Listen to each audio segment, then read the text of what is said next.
another edition of the Talkin Solutions podcast. And in this episode, we're diving into a topic that I personally find really, really interesting and something that I think has a bigger impact on Earth, society, and everything than we kind of think. And that has to do with food, quality of food, local farming, and cooking as well. And that brings us to the founder of Culineer, Miss Jodi Frank, joining us on this edition of the podcast. And Jodi, how are you today? I am doing really well. Thank you for having me. I appreciate it very much. This is a big topic. It's actually something that I think we all take for granted. Yeah, and I just don't think people quite understand how connected it really is as well. So let's start educating a little bit, shall we, Jodi? Tell us a little bit about Culineer and what it does and what its purpose serves and why it's such a great solution for society. Okay, so to start with, I'd like to talk about who our customer is. Our primary customer, there are 2 million farmers who sell direct to consumer. I don't think a lot of people realize that. It's a huge, huge market where a lot of young farmers who are educated and tech savvy and aware of the issues surrounding our food and sustainability issues are going into farming to practice regenerative farming and to solve some of the big global issues we have, food security or food insecurity, climate change, and the quality of the nutrition in our food. So, and the cool thing is, while there's a lot of science that's being engineered for carbon capture or, trying to come up with new ways, new proteins in the world, this is using Mother Earth's really important, smart, knows more than we do, ability to heal themselves and to provide for us. And so by going back, making everything old, what was used to be old, new again, we can change this in 5 to 10 years. A huge impact within 5 to 10 years just by making regenerative farming more of a regular practice. So that's who our customer is that we're built Culineer for. And what we're doing is we're giving them tools to service their customers better, because 93% of consumers want to buy local and direct, but they try it and they don't know what to do, and they look to the farmer, and the farmer isn't a chef, isn't an educator, they're a farmer. And so they need support. They need tools, like every business, to support that customer so that this whole thing can work. It's one thing to grow the food this way.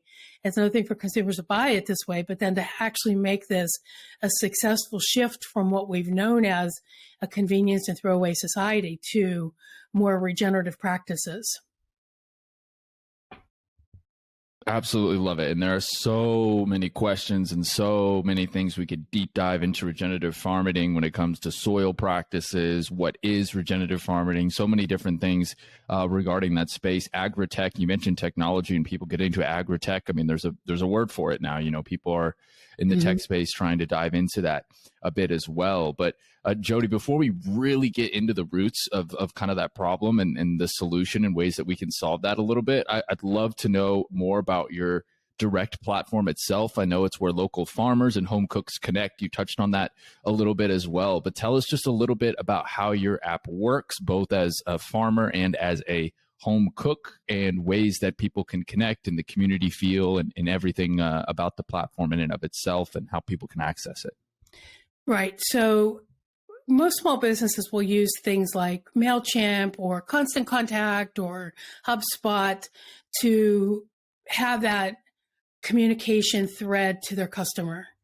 But in farming and cooking, that's not enough, because we can't just send emails and reminders. We really need to have a platform where people can learn to cook with local food, because it's really different than cooking with what's in the grocery store. Right now in the United States and a lot of the Western countries, if you go to the grocery store, you want to make a recipe. It can be anything at any time of year. It could be the most springiest product in the middle of winter, and you'll be able to get those ingredients. And so shifting to local food, to things that are in season, things that are fresh and not flown from, halfway around the world, requires us to shift how we cook. And the other thing is, for the last 50 to 70 years, we've been packaging stuff. There are a lot of kids today that don't even know what the regular like a cabbage looks like if it's not shredded and put in a bag. So people haven't been exposed to raw food, and they don't know what to do with it when they are. So what Culineer does is we bridge that gap with a platform that allows people to teach each other, the farmers. We even have professional chefs that are creating recipes and providing content to help people learn how to cook. And really, it's just doing what people did years and years and years ago, generations ago, where you teach your neighbor and teach your mom would teach you how to cook with whatever's in season. And if you had an abundance of zucchini or tomatoes, how to put it away so that you had it over the winter. And instead of, I'm going to go buy one zucchini, which is a summer vegetable, but I'm going to buy it in February and I'm going to make it on the grill, or where I'm going to do whatever I want with it. When you buy local, you're getting an abundance at one time. So zucchini is very proliferous in the Northeast. And so what do we deal with that so we don't waste the food, so we can use what we have when it's local, in season, and its peak of nutrition? And then how do we set it aside for later so that we have stuff when it's winter and we don't have a lot of stuff growing? So Culineer, let me answer the question, I guess. That's the framework of it. Culineer really is an app. So it's an app that's a community. So it's kind of like taking Facebook and a recipe app, putting it together and allowing people to connect and in a local everywhere way. So we have these local communities around farms. We have local communities, that can bubble up and help each other and have fun and feel like you're part of that community, instead of just going to the store and buying something, coming home, being very isolated. It's an encouragement of the local produce, as you mentioned, encouraging local communities, local food, nutrition sources, things of that nature as well. And then, of course, what I love about the platform is that, home cooks can connect and share recipes, and, that's going to really help the farmers out as well, right? Because they don't have the time and resource to do all that. So it's just kind of like that missing piece that I think isn't in some of the other platforms as well, that kind of try to connect local farming to home cooks. Yeah, I mean, so when we started working with farmers, we stumbled into this. I did not start with this idea. I started, just trying to solve my own pain of everything I needed to make dinner, my recipes, whatever, the grocery list, everything I needed was disconnected and fragmented. And I looked, I did not find anything that really served the needs. Especially I call my mom, hey mom, can you send me that? I can't find the recipe for Pascha. We're coming up to Easter. So Pascha, which is an Easter bread from Eastern Europe, which is where I'm from, my family's from. I think every year I have to call her for that recipe. And so that was part of it. It was like, can we share these recipes in a collaborative cookbook? And so that helps the farmer, that helps, local groups of people, friends, family, whoever can use this to have that kind of engagement. And then when we found this issue with the farming and the community, we're like, this is perfect. And I can't not use Culineer to help perpetuate success in this area, because we need to. It's really super important that we fix this. We've really messed up our food system as a human race. And, with chemicals, by talking about soil health, and I don't want to jump ahead. So, but talk about soil health. So, regenerative farming basically means that you're not using the practices that were put in place by the government in the 50s, where we started to use chemicals to grow rapid, fast growth. It depleted the soil. It's messed up our water system. We're eating chemicals that we don't even know that we're eating. Everything was to feed more of the world, but it really didn't work. I mean, it's been a failure. And it wasn't because we were trying to do something, the government was trying to do something terrible to us. They really thought that they could do better if we could engineer our food system with, using fertilizer, or especially synthetic fertilizers that are made from oil. I mean, it doesn't make sense. So regenerative farming stops that. what they do is they use cover crops and they don't till as much. And they use a balance, like it's like the whole ecosystem with you're using livestock and you're growing and you're building the soil up, which is cool because if we could build our soil up by just 3%, which these farmers are really working toward, we can cool the earth and we'll have more nutritionally dense food and we'll have less greenhouse gases. It's amazing just by allowing the natural cycle of microbiomes and food and big animals all to work the way they were intended to work together. The system knows how to take care of itself and to provide for us. So we need to kind of get out of its way. And that's what regenerative farmers do. They steward the land and they provide great food as a byproduct. And I want to be part of their success. That's what Culineer is all about now. Love it. Yeah. I mean, regenerative farming is, and it's an educational thing as well, right? Because I think a large part of what gets pushed in the mainstream media and things of that nature as well is that just you can't do anything when it comes to farming or livestock or agriculture. Oh, it's bad. Greenhouse gas, terrible. Factory farming for sure is a big culprit of that. But local farming and regenerative farming practices, and the local farmer really gets supplanted throughout the U.S., just speaking there, right? You have these big conglomerates that are taking over, buying out these small farmers, particularly in the Midwest and things of that nature. And then all they care about are profits, unfortunately, at this point. Hopefully that changes. But then, of course, they push out exactly everything that you've been saying, the chemicals, pushing away the local farmer, and they're just more about mass quantity and production for profit purposes, which obviously isn't ideal. But what I love about the regenerative farming as well and the local is that there are so many benefits to it. And I want to talk about just all those benefits kind of in one, just brief summary type things, because I don't think people quite realize. I mean, we've heard it a little bit throughout what you said, but I mean, you're talking about environmental benefits, economic benefits. You're talking about individual well-being benefits, I mean, the community benefits. There are just so many different benefits of that local farming, regenerative farming practices and things of that nature as well. So if you could just do us the honor and the favor of kind of listing off some of like all those benefits that you get. Don't need to go too into detail, but just so people kind of can understand like all of it that kind of goes into it. Well, I mean, so the I can't say this, desertification of our soil. So if you look in Africa, I think I wish I was the scientist behind this so I could give more specifics, but I sat in a biomimicry session at one of the sustainable agriculture conferences. And the guy that was talking said that in Nigeria, when they started finding that Nigerian coffee was very popular and very economically beneficial to the country, they started growing the coffee and they would clear cut forests and so that they could have more room for the coffee. And then they also weren't growing as much for their population, like food to eat, because they were like really driving this economic benefit to the country. Well, what happened was it created this huge African desert because the trees that they provide rain and they keep the air cool and the ground cool and they provide this whole cooling effect.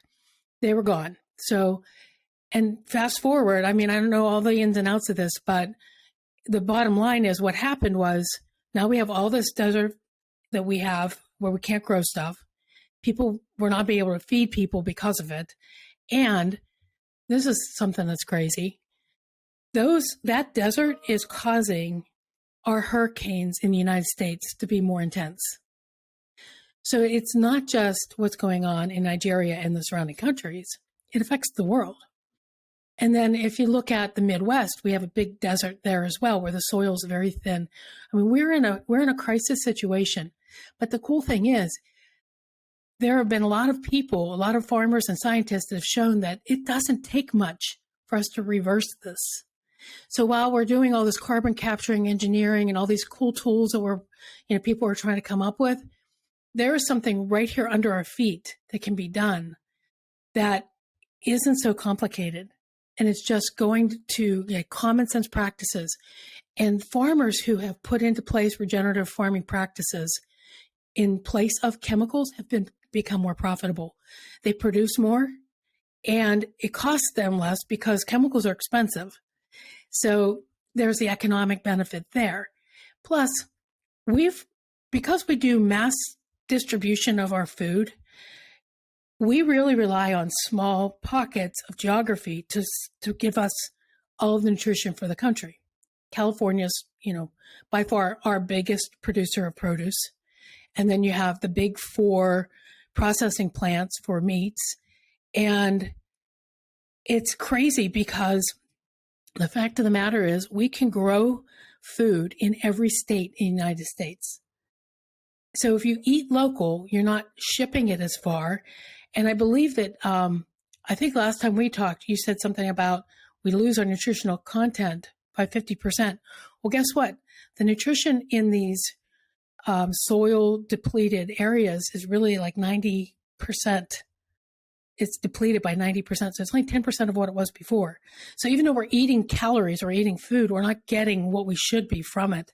So it's so complicated, but the solution is simple. That's what's so cool is that we don't have to keep going down the road of humans engineering and packaging and distributing, processing and distributing our food. We could do it locally, but we just have to teach people how. And that's where Culineer comes in. I love it. Yeah. So it's educational, it's marketing, it's community based. The platform does a lot of really, really great things to kind of educate and inform that. I'm curious, with the application and what you have, I don't want to get too far ahead, kind of in the future because I want to talk about, the app in and of itself. Right. But I love how just when you talk about the application being the solution, right? Because you talk about economic benefit, right? It's great for the farmers. It's less costs, right? It helps local communities and the local economy go because you're buying local, right? You have the nutritional based benefit because you're not losing all of those nutrients in transportation or sitting on store shelves for a long time. You're getting unique fruits and vegetables, which are, as you mentioned back before, our heritage foods, right? Mm-hmm. Exactly. Things that have been lost. Yeah. So you have all that. And then, of course, that's a health benefit. Obviously, we have a problem in the U.S. today with our health. We're just quite frankly an unhealthy country when you look at some things, and that's not particularly great. So tell us a little bit more about Culineer, what it does. I know that you had mentioned before that it's a platform where they can kind of come in and share recipes and stuff, but you talk about kind of education as well. Is that something that you hope to really implement into this business and company? Yes, we have 10 recipe creators, and some of them are professional chefs who are super.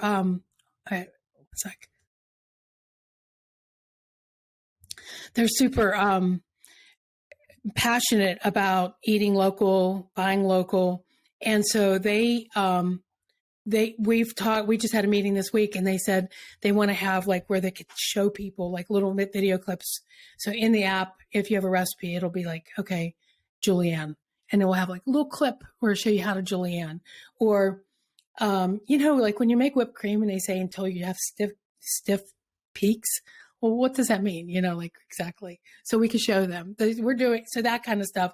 But then there's also some of the basic stuff. Like I think people during COVID got really excited about doing the basics, like growing sourdough starter. But it's scary because if you've never done it before. So we have a group that is working on that and we want to expand that.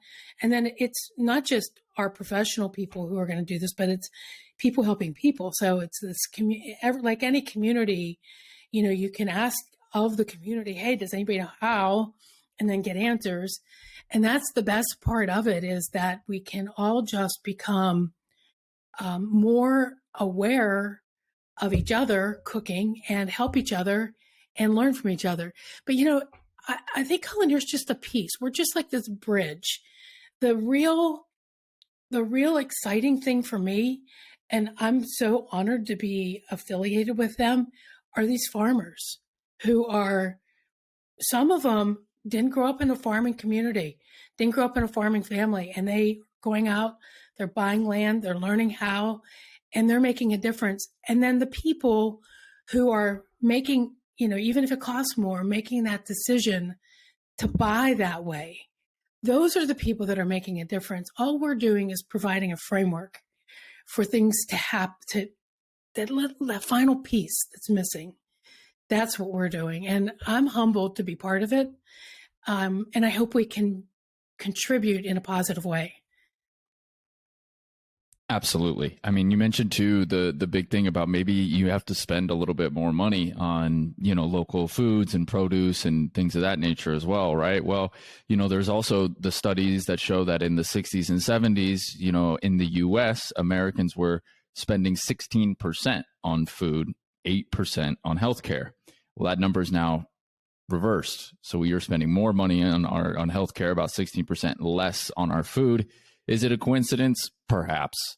I don't know. But I don't think so. I think that there's a correlation there as well on that front. So that's something to really consider too, is, even if you have to spend a little bit more, think of it kind of like an investment in your health, an investment in kind of the local communities as well, which I think will justify that. But, that's just a little bit hard to do. So I agree with you. And I have to say that there was a research done that I didn't write down the study, but I read a lot, and I wish I'd written it down for things like this.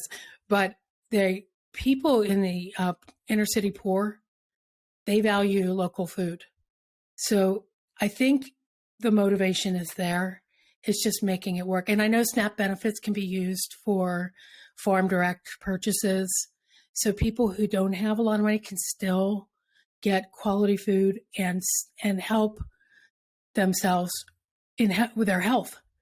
And without your health, what do you have? Right? There's like all the other stuff doesn't matter.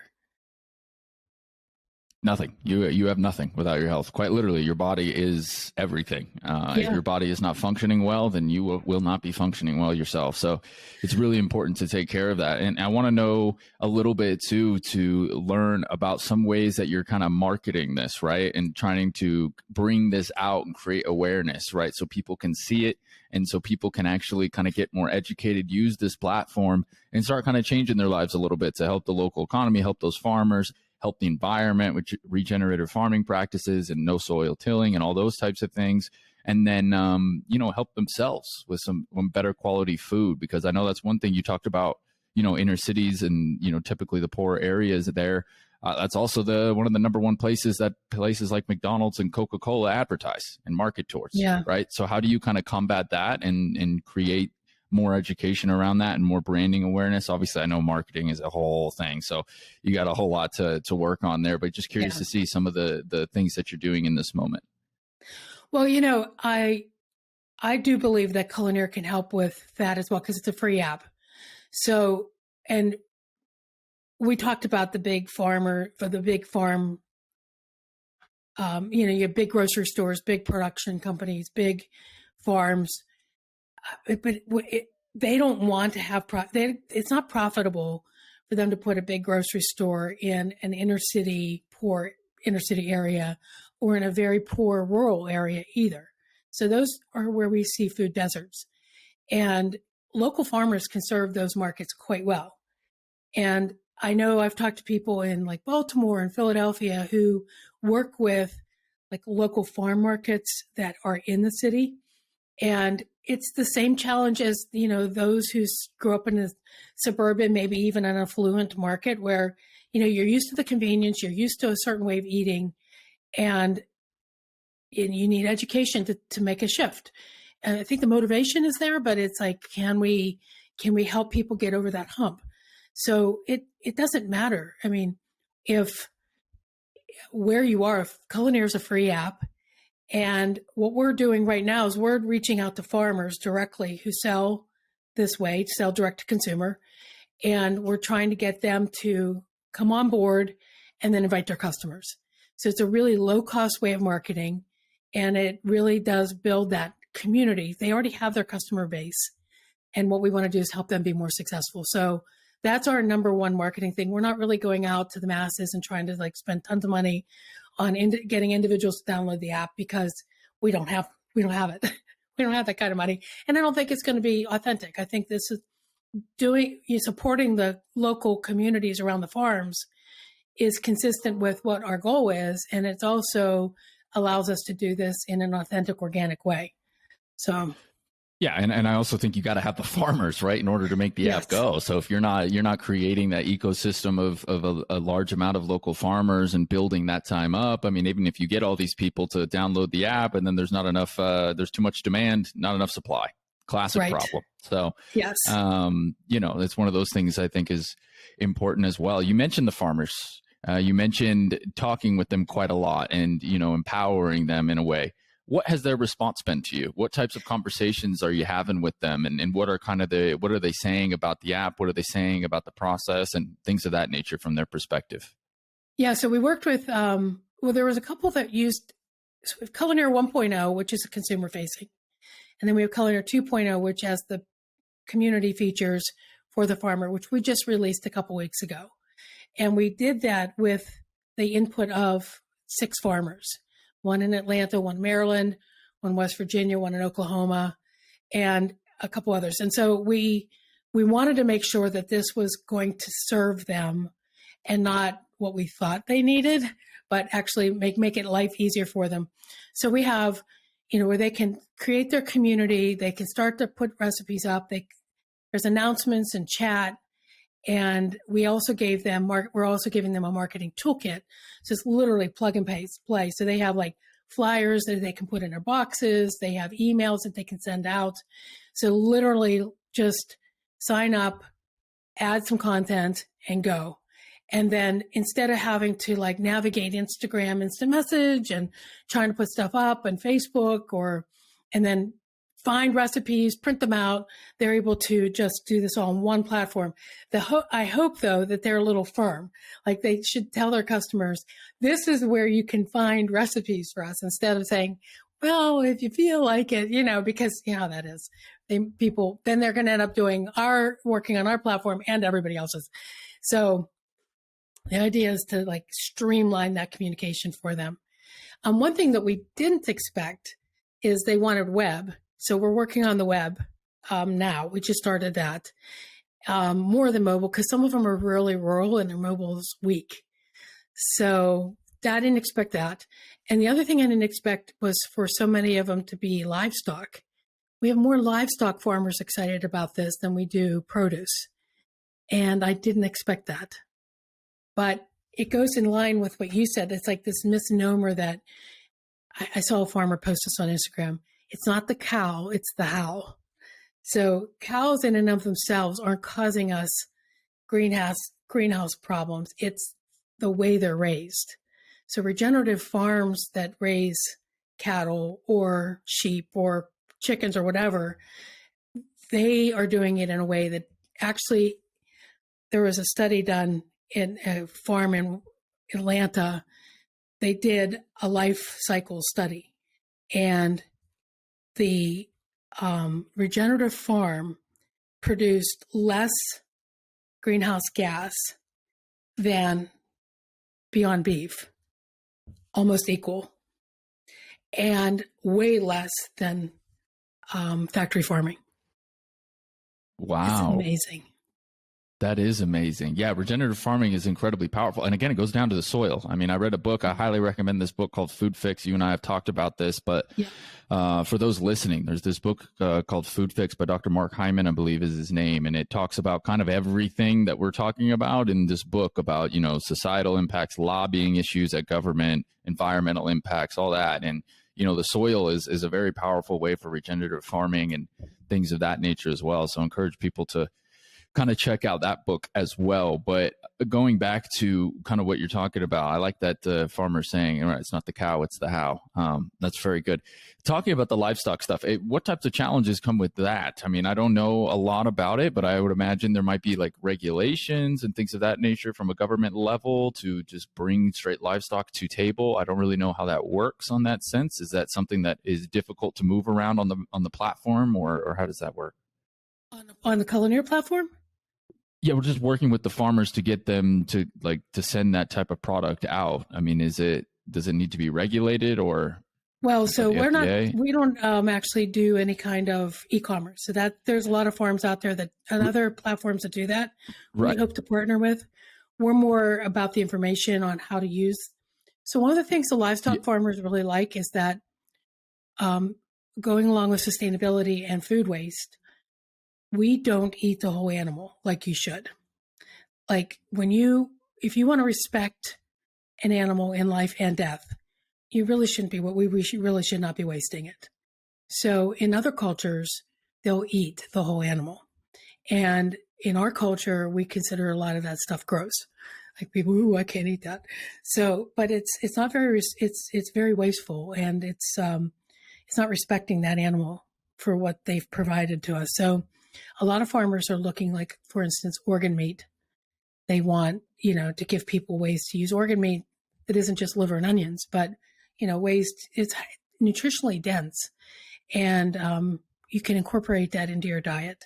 So those are things that I know, like there's a bison farmer who's been a real advocate of Culineer. She's in West Virginia, Riffle Farms. I'll give her a shout out.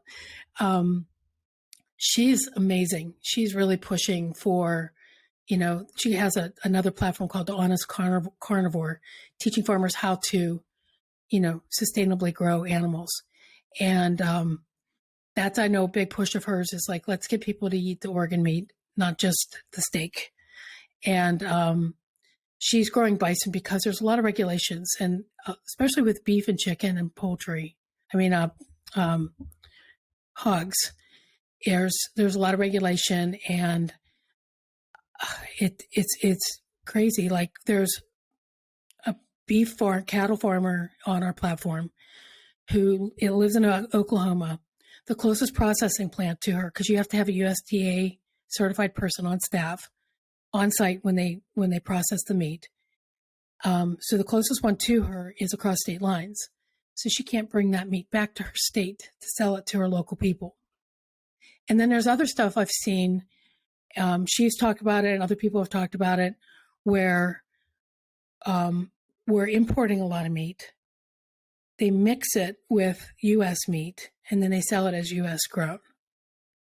So that's kind of crazy too, because we're exporting a lot of our prime meat, importing lesser quality meat, mixing it with ours, and then we think we're getting this great meat that's U.S. grown, and it's not.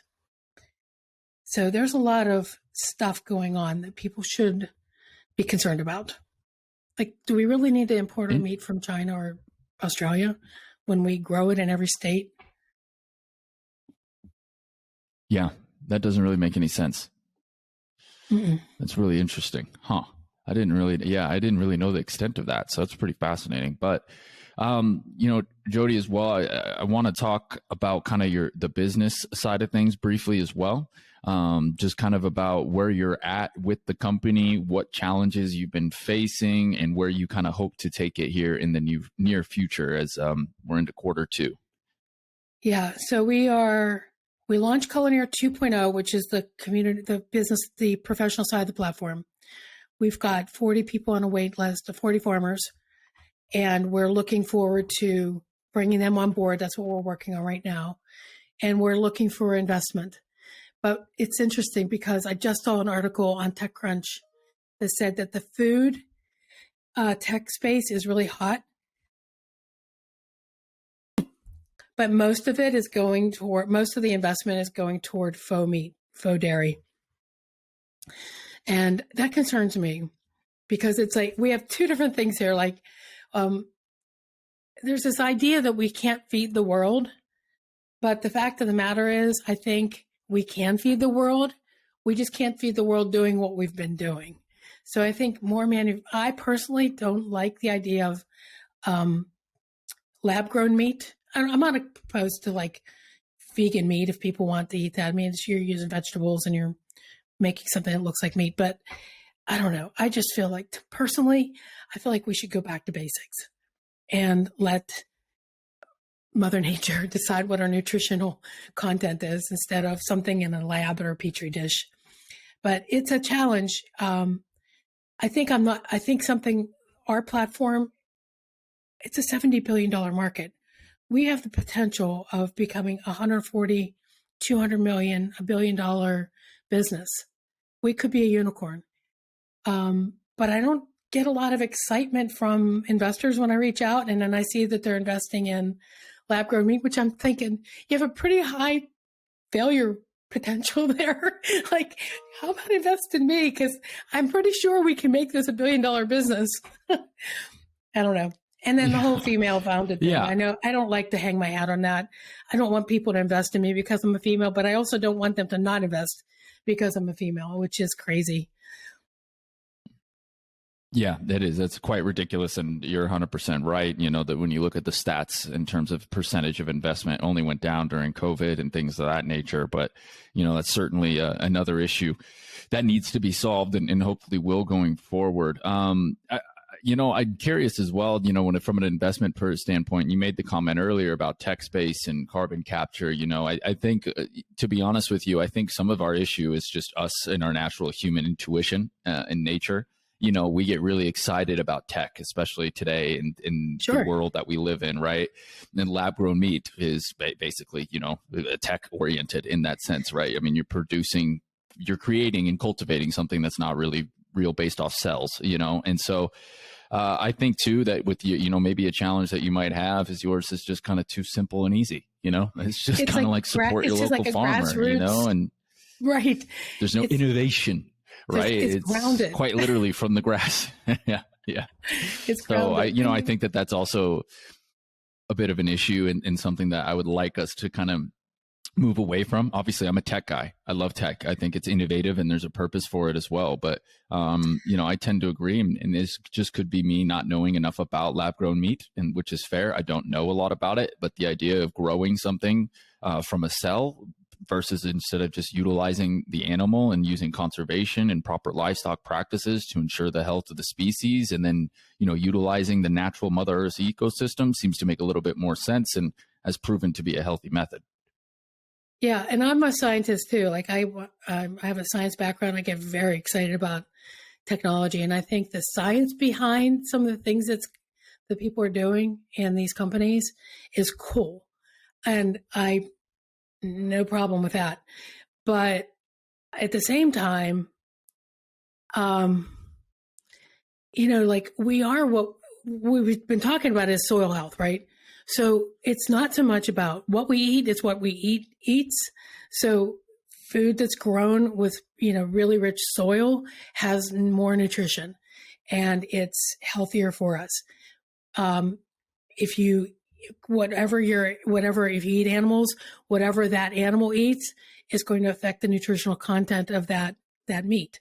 So I'm not exactly sure how we're going to be able to reproduce that in a lab because we still don't know a lot about this.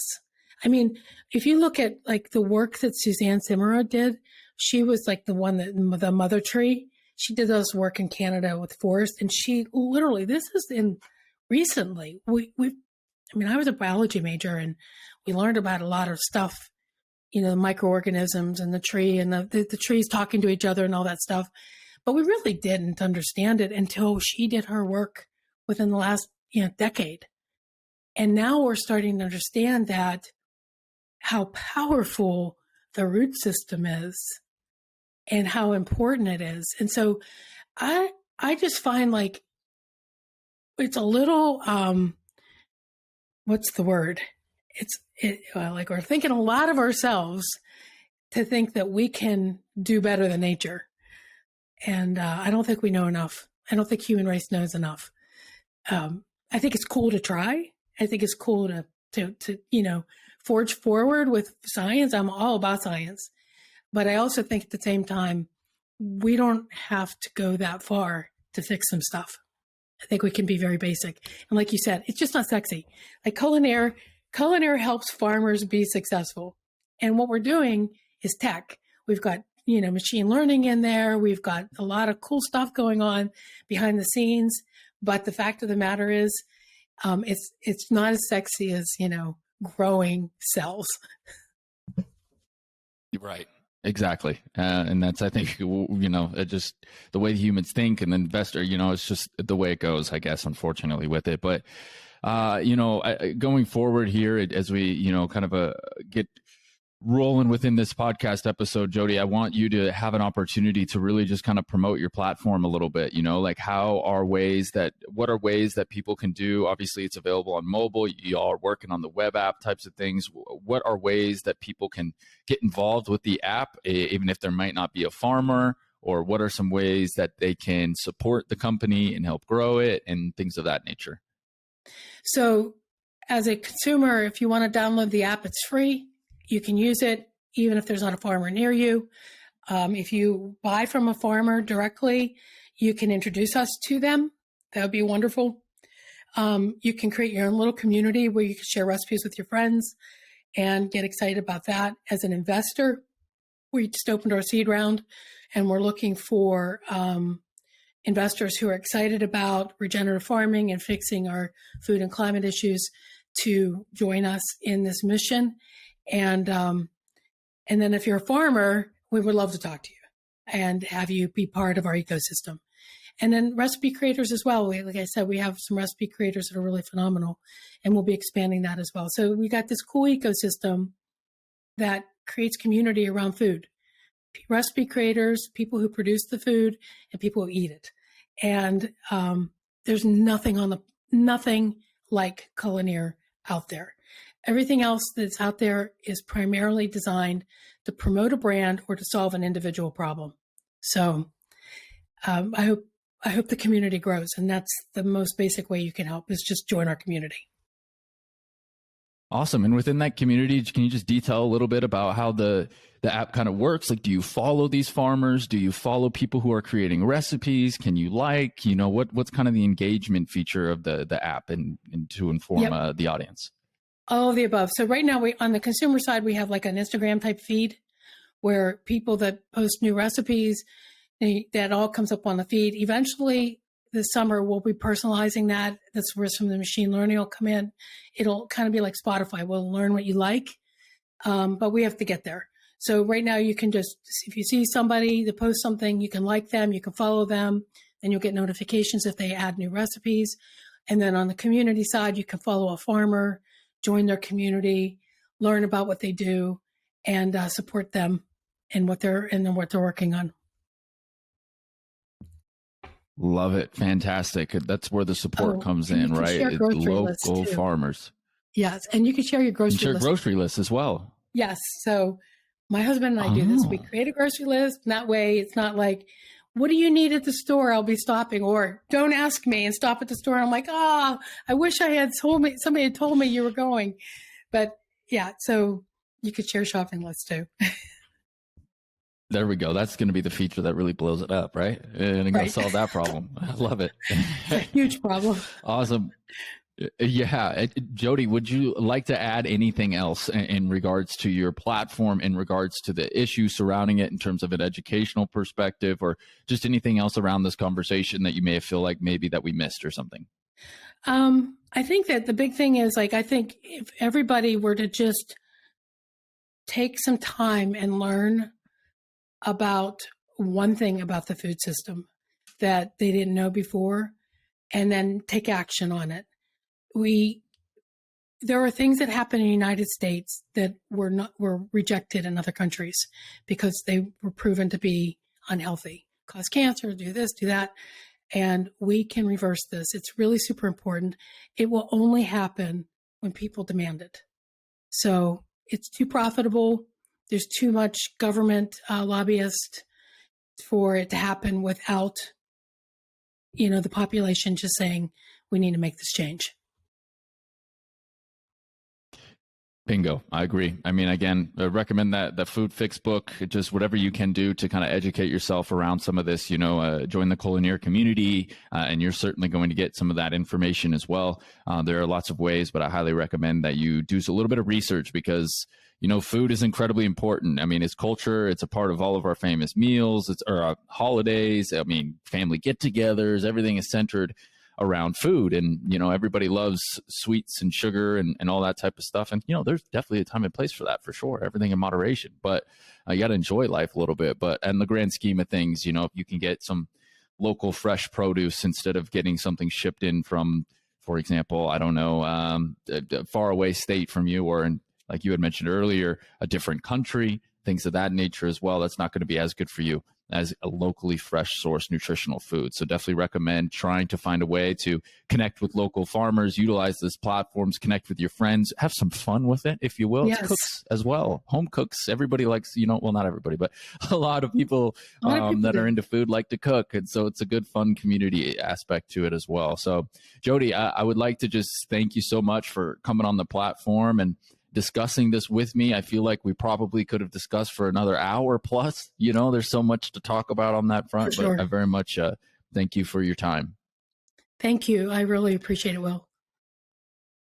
That is Jodi Frank. She is the founder of Culineer. It's a fantastic platform. It's an application format where local farmers and home cooks connect. If you're a farmer listening, you definitely want to get in on this as well. And then, of course, if you are just a community member and whatnot, and you want to learn some more about the platform, you can find it on your mobile applications through the app stores that are available, coming to a web-based application platform near you. You can also go to culineerapp.com to get more information regarding it. And then, of course, you can follow the company on social media as well. And, of course, we'll have all those links available for you throughout the week that this episode is launched on our Instagram page and then also on our website as well, so you can get more access to them. So that will wrap up this edition of the podcast. And as always, appreciate a review if you are ever to be so kind, and you can leave that here on Apple or Spotify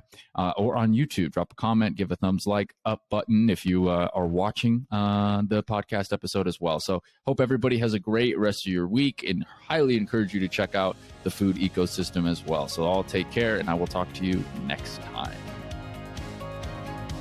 Thanks for listening to the Talkin Solutions with the Chesh podcast. Tune in every Wednesday for a new episode, and you can find out more about our featured guests and their solutions on our Talkin Solutions podcast Instagram, Facebook, and YouTube channels, as we focus on highlighting individuals providing solutions to social problems and bringing optimism to the world.